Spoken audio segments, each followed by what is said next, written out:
This is When Science Speaks, a new web series profiling innovative and interesting people working in science and technical fields, from academia to industry to the nonprofit world.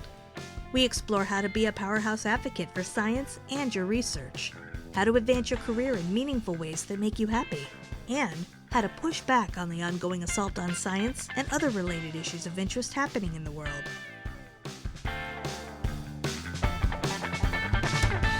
Well, hey everyone, it is Mark Bayer, and you are tuned to When Science Speaks.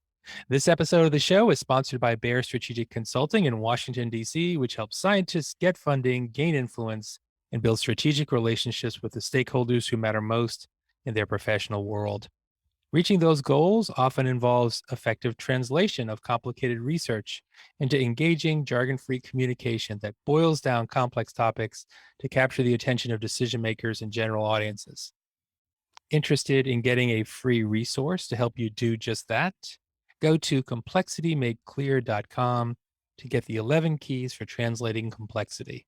That's complexitymadeclear.com to get your free infographic used by science communicators at major organizations to boil down, but not dumb down, complicated science and technical topics for key stakeholders. I am so pleased to welcome Dr. Pedro Resende to the show today. Pedro is a life sciences researcher in the field of stem cell biology and an entrepreneur and founder of Chaperone, which is an online marketplace for career development for scientists that already has found support from scientists in over 25 countries. He's worked in 3 countries himself, Portugal, the UK, and the US, and experienced different roles in academia and industry. Pedro co-founded 2 academic associations and 1 startup. He's also worked as a policy advisor at Health Parliament Portugal and as an external consultant at the Ministry of Health in Portugal. Currently, he's leading an independent line of research on stem cell behavior at the Institute for Research and Innovation in Porto. And Pedro did his Ph.D. on basic and applied biology for his studies on stem cells biology at the Salk Institute in San Diego and also at UCLA. Pedro, welcome to the show. Hi, Mark. Thank you very much for the invitation, and it's a great pleasure to be here. Thanks. And you've pivoted several times already in your career, from your PhD studies to 5 years as a postdoc and co-principal investigator, and most recently in 2018, when you pivoted to entrepreneurship, starting Chaperone, which, as I mentioned, is the first online marketplace of personalized career development for scientists. You also wrote an excellent piece in Science magazine that I read called Learning How to Pivot. And of course, we'll have links to the article and to Chaperone in the show notes for this episode. For our listeners out there now, would you share with us some of the key lessons that you've learned as you've navigated these pivots? Great question to start with. One of my passions to talk about how you can transition for different roles in your career. And it's true that we live in a world where careers are non-linear. We don't have a job for life anymore. I think this is a common trend in all sectors that we can think of. And it's true for scientists as well. And I was lucky, I would say, to be forced to think about my career. So after I graduated, most of my friends went to do their PhDs, and I was very motivated to do my PhD myself, but I failed all my applications. On my first attempt to get a world where I think people will describe as a VUCA, volatile, uncertain, complex, and ambiguous, I was jumped into there, easily understood that we have transferable skills that we can apply on different places, either in academia or industry, and even in different sectors. And the question to be successful in that navigation is learning that we can plan, but also prototype our careers and learn along the ways, try to understand exactly what skills we have and what roles we can apply to. And I think that's the fundamentals to have a successful approach towards pivoting in our careers. Thanks for that mention of transferable skills. And we're going to talk more about that. We've all heard of the saying, necessity is the mother of invention. And in your case, necessity really is the mother of reinvention because you reinvented yourself in various professional environments again and again successfully. Would you take us along on your career journey so far by describing where you've been, what you're doing now, and where you're aiming to go? Sure. As I was mentioning, when I started as academic researcher, I had two internships in different labs, one in population genetics and the other one in oncobiology. And I was loving working in the lab. So the normal transition would be to do a PhD. As I mentioned, I was not successful in that. So I applied to a different program that selects the top graduates in different courses to do an internship on a leading institution or company in their areas of specialization. I went through a round of recruiting through a recruitment agency and I was lucky. I got in. A funny thing about this program is that they select where you should go. It's not up to you. And they decided that I should go to Pfizer in the UK. At the time, the European headquarters for R&D. And that led me to my first international experience. So I moved out from Portugal to UK.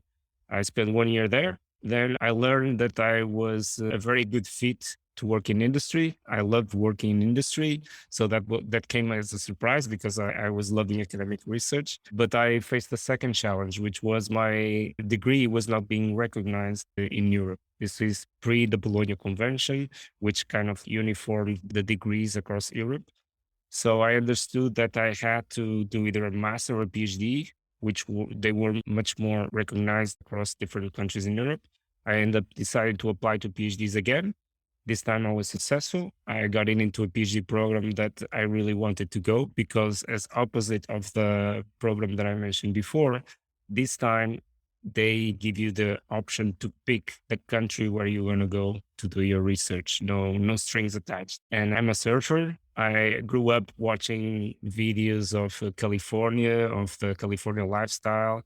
I end up researching for top research institutions in my area of biology in California. I found out that San Diego and La Jolla was a hub for like big research institutions and big companies in that area. I interviewed at the SOC. I fell in love with the Salk Institute and the research there, and the research driven by Liam Jones, the group leader that became my supervisor at my PhD studies. I moved there, spent 4 years there. Then I moved to Los Angeles and then moving the lab from the Salk Institute to LA. So I had the opportunity to experience an American campus, which is different from scientific institution. The environment is quite different. And then in 2013, I decided to come back to Portugal, mostly by family reasons. I wanted to be closer to my family. I was offered a position to start my independent line of research at a new research institution here called I3S in the areas of stem cell biology. And I was lucky I was able to find the time to continue to explore other career roles. I co-founded the Alumni Association of my PhD program. I served as vice president for a few years. I worked as a policy advisor for the Ministry of Health and in a think tank called Health Pilot, as you mentioned in the starting of this introduction. I still think it's a fascinating area for researchers to work with politicians to help or facilitate decision making based on scientific evidence. But I was frustrated with some aspects of working in that area. And I had a mindset that was very agile. And sometimes in politics, things take a lot of time. So I decided to explore another path, which was the path of being entrepreneur. And that's what led me to Chaperone, which probably I will explain a little bit later, but in this interview. But yeah, that's my most recent role as well. Yes, and we're going to get to Chaperone in a minute, but I want to ask you a little bit more about your experience working in the health ministry because many of our listeners are interested in science policy. Of course, I come from a political background, having worked in the US Senate and House of Representatives as a chief of staff. And I think that it would really be interesting for you to share your perspective as you were going from the scientific world and now into this political world, and you were also advising and witnessing how politicians were using information and scientific studies, for example, as they were formulating policy. Can you share some of the things? Of course, it's a long process. It can be a laborious process. The system is set up to be slow, but I think it would be really insightful if you could share with us just some of your thoughts and reactions as you were making that transition and as you were working in that world. Of course. So I think we need more scientists involved in this area, just because I think that public policies will benefit a lot from the direct involvement of scientists. They don't need to be working as politicians. They can work as like consultants, advisors, just directly with politicians. What my experience in that area or my motivations to work there was I was frustrated by seeing a lot of decisions in public health policies being made without any scientific evidence behind it. They were like, for example, like a hospital would have certain funds and they would have to pick whether they would buy 100 equipments for a certain pathology or they would hire more nurses. And there were not like studies being done in try to facilitate this decision and make this decision based on like true evidence. It was just based on personal opinions. And or for example, if we want to distribute a certain medicine to homeless, what is the best way to do it? Is through pharmacies, is through non-governmental agencies. Like what's the most effective way to do it? And people will make that decision without making any tests. So I jumped into that area with that kind of motivation to help politicians to know a little bit more on how to make an experiment that could be helping them, or when the experiment was already done, just to facilitate them or to guide them to get the right information that would help them make that decision.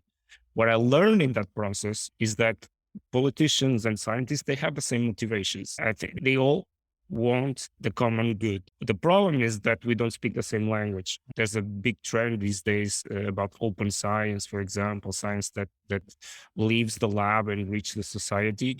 I think one of the most effective ways to achieve a true open science is by allowing scientists to have roles outside the research institutions. Either it could be in policy advice, but it could be in many other areas, but to facilitate this cross-pollination of expertise across different sectors. Really well said. Thank you for that. So many interesting aspects of what you said. And I really feel the same way as someone who has a political background, but feels a real kinship with scientists for just the reason you said, taking on the big challenges and trying to make a difference.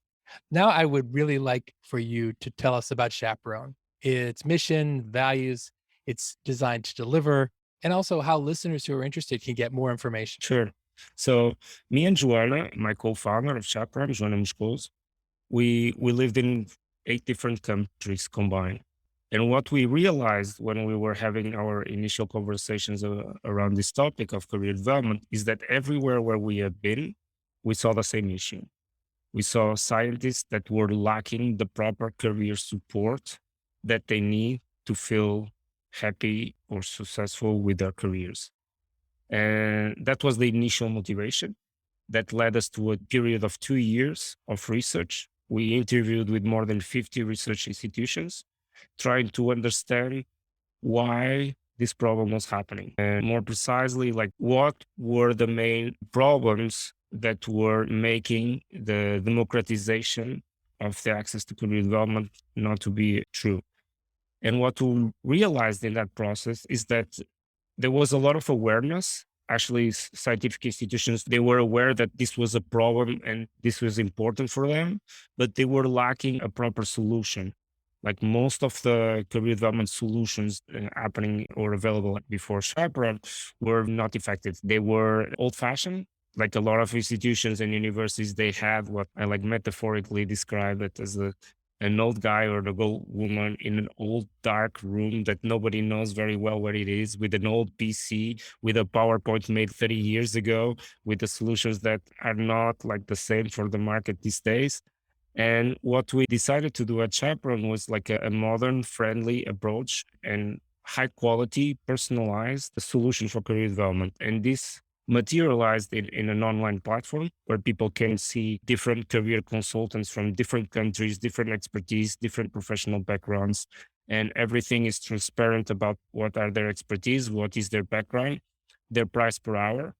They can make online bookings of one-to-one sessions to get career support. And we also work with research institutions, meaning that they can either buy as a pack of hours that they can then offer to their staff, or we also organize group trainings in the format of webinars, workshop, or longer courses around specific topics of career development. Really exciting. And I'm going to be interested to see how that continues to evolve as Chaperone continues to grow and accelerate. We talked about your international experience and that international students represent a significant portion of the grad student, PhD, and postdoc population at American universities. So these were your colleagues when you were abroad away from Portugal. Can you describe your experience studying and working in the US, far from home, far from family, and some of the positives as well as challenges, and perhaps how you overcame some of those things to create these successful experiences for yourself? Many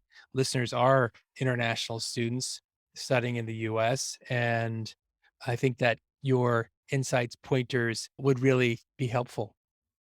Thank you. Yes, great question. One advice that I typically give to PhD students when they approach me on how to pick a lab for their PhD is to think carefully about the city where they want to do their PhD studies. And this is because we're going to be overwhelmed with work. PhD research is complicated. So we want to make sure that everything else that we can control is going to be helping us, not working against us. And in that way, I think it's very healthy that the scientists think according to their personalities, according to their hobbies, what kind of cities they think the lifestyle matches their expectations. And for me, like I mentioned, like going to California was like a dream of mine. So my experience was fantastic because I joined an environment that allowed me to explore my hobbies as a surfer, for example, that had good weather, that I could afford like a nice home with the living allowance of a PhD student in California, which would be different, for example, if I've done it in New York, which is much more complicated to find affordable housing with the salary of a PhD student. So I took into consideration all those aspects. And in my another great tip, I think, is to think carefully about an interview with your PhD supervisor before you make a decision. And I made that with Leanne. I end up understanding quite quickly that our personality was a fit. She was an excellent supervisor, and the environment that she created in the lab and the rest of the lab members were also super welcome with me. And I think these were things that kind of helped me with all the challenges that we know that are intrinsic to living in a country that's different than yours. And in my case, in particular, like 18 hours away from my family. So I missed a lot of birthday parties. I missed a lot of weddings, missed the food of my local hometown. Homesickness, all of that. Like all of that were challenges that were easier to overcome because of what I mentioned before. Yes. Thank you for that, Pedro. I know that's going to serve our listeners really well. It seems like a thread running through your career reflects one of my favorite sayings, which is good news, bad news, who knows? We often infer that unexpected news is unwelcome when it conflicts with our preferred outcome at the time. Maybe that's part of the self preservation wiring in our brains, but you've adopted a more open mindset, which seems much healthier to me, though it's challenging to embrace when you don't get what you expect and think that you want. Could you share with listeners how they might also be able to shift or at least incorporate elements of this attitude into their own thinking when things don't work out as they'd planned? Sure. There's a lot of people who have learned from my age. I think there was a lot of, and still these days, there's still some, like a lot of toxic positiveness regarding careers, like a lot of messages. You should find your dream job and you'll never work a single day again. You should find like your really true passion because that's where everything's going to be perfect. And I think that's a little bit far from reality. There's no like a perfect job. There are jobs that are good and jobs that are bad, but every single job has some positive sides and negative sides. And what I think is very helpful is when you are given an opportunity or challenge, you should focus on the positive things. For example, when I moved to the UK, what I didn't tell you when I was explaining is that in the process of the interview, they asked me, what is the country you prefer the least to move? And I mentioned UK because the image that I had from UK was like terrible weather, not like super friendly for my lifestyle. And so I could be buried in that thought when they decided that I would be going there. But instead, I thought, okay, I'm going to the UK, but I'm going to super important company for my CV. I'm going to Pfizer. Like this will help my CV. So let's focus on that. Let's make the most out of this. And then when I finish my internship or whatever, I can go to the country that I would like to in a much more empowered position. And this is just an example. Like many others I could give, such as that. But having a positive approach without neglecting that there will always be negative things about jobs. So don't pursue something that it doesn't exist, like a unicorn. Like that's unrealistic, and in the end, it will create a lot of frustration. It is fascinating to me because as you were talking about mindset, I was thinking about your surfing. And I was just thinking, you're always in search of that perfect wave, but maybe it doesn't necessarily exist. You're just out there enjoying and finding happiness in the experience and looking for positives, even if you don't end up finding exactly the conditions that you want. You're at least out there and enjoying it, like a very open minded mindset. And then that's my stereotypical surfer thinking about how surfers interact with the world. And then, of course, it's a big passion of yours. Yeah, that's for example, when we are paddling to a wave, we think it's going to be great because we saw it coming, it looked great. But sometimes as we get into the wave, we realize that it was not as good. And sometimes the opposite, we paddle to the wave and we think, maybe it will be an average one and actually end up like being an excellent one. That's true for our careers as well. Like I think there's a lot of misexpectations that we are biased by what we hear until we experienced it. We don't know. There have been many instances in my and opportunities I've been given where I was surprised by the lack of good understanding of what that role really was. And so I think as we prototype, as we explore different options, we learn more about ourselves. And every decision that comes after that, it will be a much more informed one. Therefore, the likelihood to be a better decision is higher.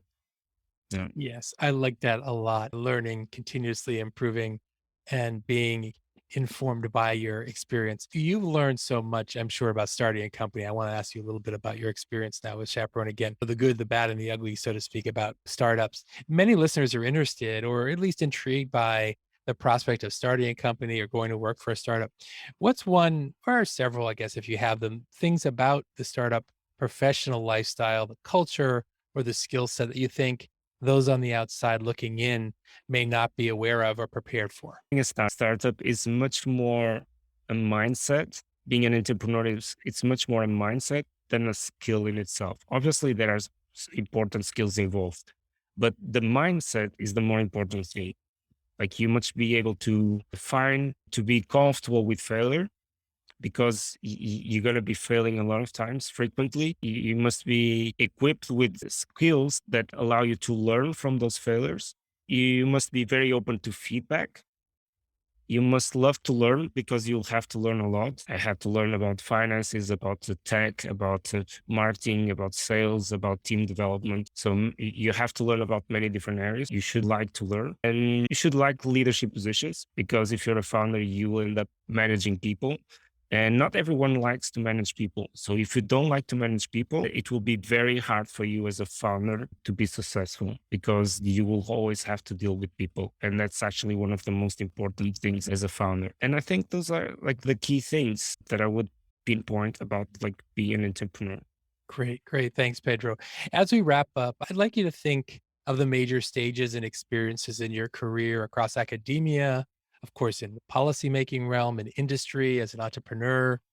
In addition to mindset, which we've discussed, and some of these elements that you've just talked about, are there any other sort of knowledge, skills, attributes, attitudes that you think are particularly valuable for professional success that you maybe have seen in your own work in these different environments, whether it's industry or the startup world, that have served you very well? I think there are three meta skills that I think are super important, at least for me. One, we talked a little bit already, is having a growth mindset. And by having a growth mindset, you must be constantly looking for your personal development and also the development of the places that you go. So I always try, whenever I'm given a role, I always try to every year that I'm in that role to be a better professional.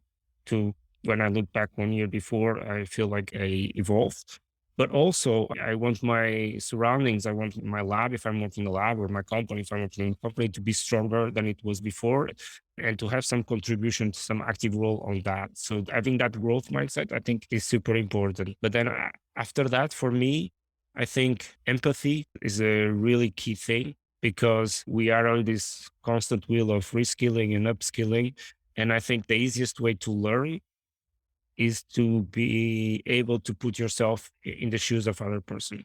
Because if you're good at that, it's super easy to understand like what is important or not and how, and to learn from others, not just from your own mistakes, but also learn from the mistakes of others. And so empathy is super important thing. And lastly, but I think the most important one, health and well-being. Careers are marathons. And if you don't prioritize your health and well-being, you'll find yourself in a tough spot. And I know that researchers have a tendency to work a lot, to work over hours. There's a lot of burnouts and other problems as a consequence of that. I think if you don't have this skill, if you don't know how to listen to your body and have good healthy habits, you'll have a problem sooner or later in your career. Pedro Resende, thank you for sharing those nuggets of wisdom. I know that our listeners are going to benefit from that and for the work that you're doing right now in the professional development space. So creative and necessary. Thanks, Pedro, for being on the show. Thank you very much, Mark. It was a great pleasure. Listeners, thank you for being with us on this episode of When Science Speaks. And I hope you'll be back next time for the next episode of When Science Speaks. Thanks for listening. Be sure to click subscribe. Check us out on the web at whensciencespeaks.com, and we'll see you next time.